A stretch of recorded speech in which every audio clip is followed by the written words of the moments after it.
নূহ আলাইহিস সালামের কওমকে পানি দ্বারা আল্লাহ তাআলা বন্যা দিয়ে শেষ করে দিয়েছে।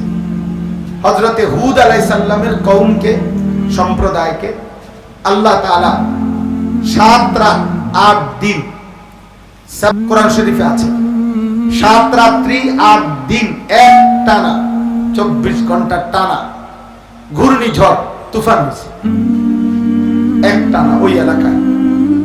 কি আশ্চর্য আযাব কল্পনা। 7 রাত্রি 8 দিন এক টানার তুফানে ঘূর্ণিঝড়ে পুরা জাতি আল্লাহ তাআলা শেষ করে দিয়েছে, ছোট বড় সবাই, নারী পুরুষ সবাই।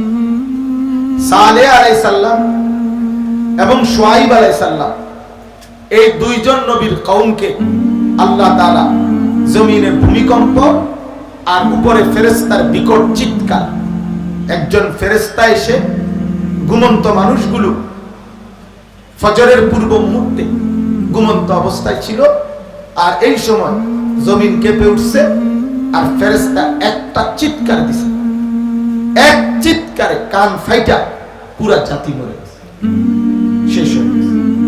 ফাআখাযাতহুমুস সাইহা। আর লূত আলাইহিস সালামের জাতি আল্লাহ তাআলা তাদেরকে সাতবক জমিনের মাটি ফেরেশতার মাধ্যমে উপরে উঠাইয়া উল্টাইয়া একসাথে আসার দিছে। তো নিচের মাটি উপরে চলে আসছে, উপরের মাটি নিচে গেছে। পুরা জাতি, পুরা মানুষ, তাদের সমস্ত আসবাবপত্র, তাদের সমস্ত গবাদি পশু, তাদের সব বসত আসবাব উপকরণ সবকিছু সাতবক জমিনের নিচে দেখবে। আর উপরে এরপরে আমতারনা আলাইহিম হিজারাতাম মিন সিজ্জিল, তারা আল্লাহ তাআলা পাথরের বৃষ্টি বর্ষণ করে ওই জায়গাটাকে নদী সাগর বানায় ফেলেছে। এবং পৃথিবীতে সেটা এখনো আছে, ডেড সি বলে। জর্ডানে, মধ্যপ্রাচ্যের একটা দেশ আছে জর্ডান, এই দেশে সিরিয়ার পাশাপাশি জর্ডান, এই জর্ডানের মধ্যে ওই জায়গাটা আছে। আল বাহরুল মাইয়িত, মৃত সাগর, ডেড সি, মানে যেখানে আজ পর্যন্ত কখনোই কোনো গাছ, উদ্ভিদ, প্রাণী, পোকা, কোনো জীবন এক ওইখানে টিকে না, বাঁচে না আর কি। এত ভয়ানক, এত ভয়ানক। তো এই 5টা জাতি, এই 5 জাতিকে আল্লাহ তাআলা এই ভীষণ আযাব দিয়ে ধ্বংস করে দিয়েছেন, ধ্বংস করে দিয়েছেন। আর এই 5টা জাতির আযাবে ওই 5 জন নবীর কওমের অবাধ্যতা, নাফরমানি, সীমা লঙ্ঘন, আল্লাহর আযাব, নবীদের দাওয়াত, এই বিষয়ে আলোচনা, আযাবের বর্ণনা। তাহলে আমি কি বললাম? যে এটা বললাম যে সূরা হুদ হলো কোরআনুল কারীমের মধ্যে সবচেয়ে বেশি আযাবের ভয়ানক বর্ণনা আল্লাহ তাআলা করেছেন কোন সূরায়? বলেন কোন সূরায়? সূরা হুদ। কয়জন নবীর কওম? 5 জন নবীর কওম। এই সূরা নাজিল হওয়া কিছুদিন পর আল্লাহর নবী সাল্লাল্লাহু আলাইহি ওয়াসাল্লাম, নবীজি সাল্লাল্লাহু আলাইহি সাল্লামের সর্বপ্রথম, এটার কোনটারই বাতাস আমার গায়ে লাগে না, তো নবী সাল্লাল্লাহু আলাইহি সাল্লামের সর্বপ্রথম এই সূরা নাজিল হওয়ার কিছুদিন পর নবীজি সাল্লাল্লাহু আলাইহি সাল্লামের দাড়ি মুবারক, নবীজির পবিত্র দাড়ি মুবারকে একটা বা দুইটা চুল সাদা হয়ে গেছে। তো চুল সাদা হওয়া, দাড়ি চুল সাদা হওয়া শুরু হওয়া কিসের চিহ্ন? বৃদ্ধের চিহ্ন, বয়সের কি চিহ্ন নাকি? সর্বপ্রথম চুল দাড়ি সাদা হইছে কার? ইব্রাহিম আলাইহিস সালাম। তাফসীরে ইবনে কাসিরের মধ্যে আছে, আল্লাহ তাআলা যে বলছেন কোরআনে, ইব্রাহিম আলাইহিস সালামকে আল্লাহ তাআলা অসংখ্য পরীক্ষা করছে। ওয়া ইযিবতালা ইব্রাহিম রাব্বুহু বিকালিমাতিন ফাআতাম্মাহুন্না। আল্লাহ তাআলা ইব্রাহিম আলাইহিস সালামকে বহু পরীক্ষা করেছেন। এই পরীক্ষা তাফসীরের মধ্যে আছে, কেউ বলেছেন কোন বর্ণনা 30টা, কোন বর্ণনা আছে 70টা। ইব্রাহিম আলাইহিস সালামের জীবনে আল্লাহ তাআলা পরীক্ষা দিয়েছেন। এর মধ্যে একটা পরীক্ষা এটা যে সর্বপ্রথম আদম আলাইহিস সালাম থেকে নিয়ে ইব্রাহিম আলাইহিস সালামের আগ পর্যন্ত এর পূর্বের সমস্ত মানুষ বয়স যত লম্বাই ছিল, লম্বা হায়াত পাওয়া সত্ত্বেও চুল দাড়ি কোনোদিনও সাদা হইত না। সর্বপ্রথম চুল দাড়ি সাদা হইতে শুরু করছে, কালো চুল, ইব্রাহিম আলাইহিস সালাম। কার? আউয়ালু মান শাবা ইব্রাহিম আলাইহিস সালাম। তো ফলে উনার কওমের কাফের মুশরিক বেঈমানরা বলল, ওই যে বাপ দাদার ধর্ম যে ছেড়ে দিছে, এই দেখো চেহারা পাল্টাই গেছে, নাউজুবিল্লাহ, চেহারা বিকৃত হয়ে যাইতেছে, কিরকম হয়ে গেছে, সবাই তো কালো চুল, উনি একজন হঠাৎ উনার চুল দাড়ি কি হয়ে যাইতেছে, একটা দুইটা করে করে সাদা হইতেছে।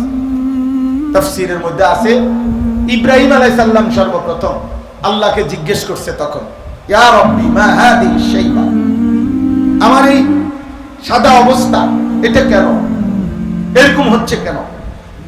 আল্লাহ তাআলা বলেন, ইব্রাহিম হাদা ওয়াকার, এটা অপমান নয়, বরং এটা তোমার সম্মান, এটা তোমার ইজ্জত। তখন ইব্রাহিম আলাইহিস সালাম বললেন, আল্লাহুম্মা জিদনি ওয়াকারান, তাহলে আল্লাহ আমার সম্মান আরো বাড়ায়, মানে বাকি দিও সাদা করে দেন সম্মান। এই জন্য বৃদ্ধের চুল দাড়ি সাদা হওয়া এটা কি নয়, অপমান নয়, এটা ওয়াকার, এটা সম্মান। আল্লাহ নবী সাল্লাল্লাহু আলাইহি সাল্লাম উম্মতকে বলছেন, ইকরামু যিশাইবাতিল মুসলিম।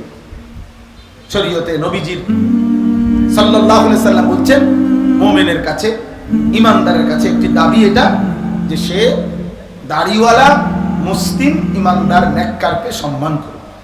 ইকরামু যিশাইবাতিল মুসলিম, যেই মুরব্বি দাড়িওয়ালা মুসলিম, তাকে কি করা? ইজ্জত করা, সম্মান করা। এটা নবী সাল্লাল্লাহু আলাইহি সাল্লাম আলাদাভাবে উল্লেখ করেছেন। আল্লাহ তাআলা আমাদেরকে তৌফিক দান করেন। তো নবীজি সাল্লাল্লাহু আলাইহি সাল্লামের চুল দাড়ি থেকে যখন দুইটা তিনটা চুল সাদা হইছে, তো সর্বপ্রথম হযরত আবু বকর সিদ্দিক রাদিয়াল্লাহু তাআলা আনহু নবীজিকে এটা জিজ্ঞেস করছে।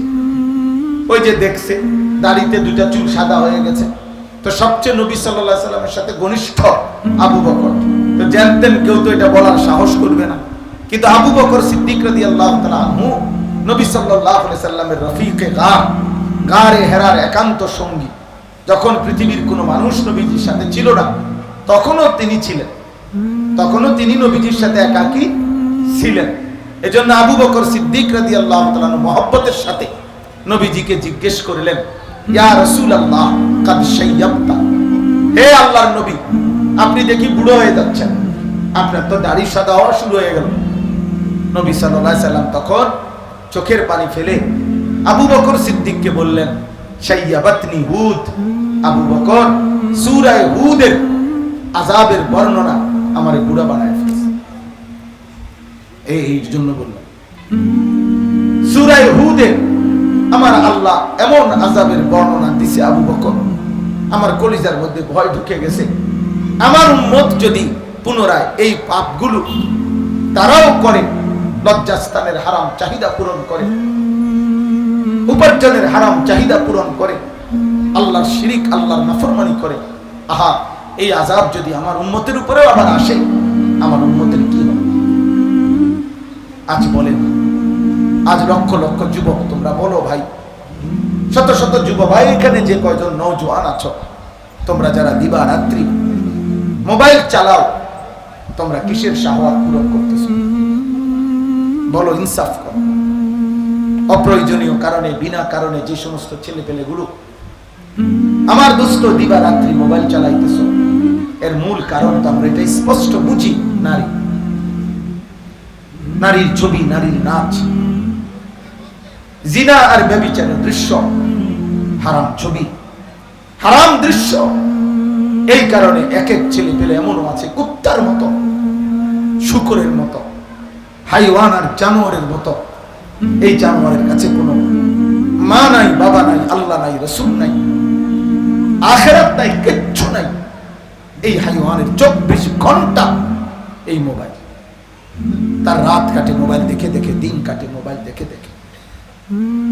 আর এর অন্যতম কারণ তার লজ্জাস্থানের হারাম চাহিদা। হারাম চাহিদা। কত যুবক, কত ছেলে, হাত্তাকে এমনকি কত মাদ্রাসার ছাত্রের জীবন শেষ। নগর পুড়লে দেবালয় রক্ষা পায় না, এটা বাংলা ভাষার প্রবাদ। পুরা শহর যদি পুড়ে যায় আগুনে, তো তীর্থস্থান যেটা, সেটাও কি রক্ষা পায় না।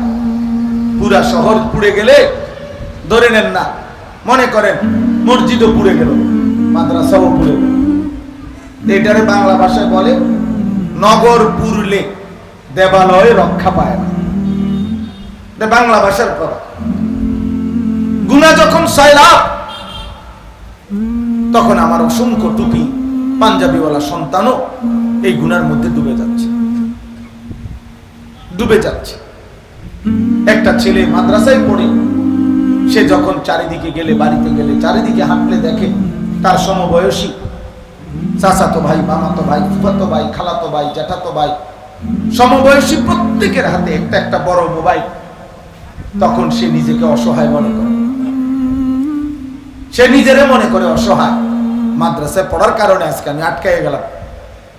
ফলে ধীরে ধীরে অনেক ছেলে পেলে এই মোবাইলের নেশায় পড়ে, আমরা তো এটার তাজরিবা আছে, আমাদেরও মাদ্রাসা আছে, আমরাও তো এই জিন্দেগিটাই, এই মাদ্রাসা, এই তালেব ইলম নিয়েই আমাদের জীবনটা পার করতেছি। আমরা প্রতিবার মাদ্রাসা যখন বন্ধ হয় সারা দেশে, এক সপ্তাহ বাড়িতে গিয়ে আবার যখন ফিরবার টাইম হয়, প্রত্যেকবারে 2 জন 5 জন 10 জন ছাত্র বিভিন্ন প্রতিষ্ঠান ছুটে যায়, ওই আর আসবে না, পড়বে না।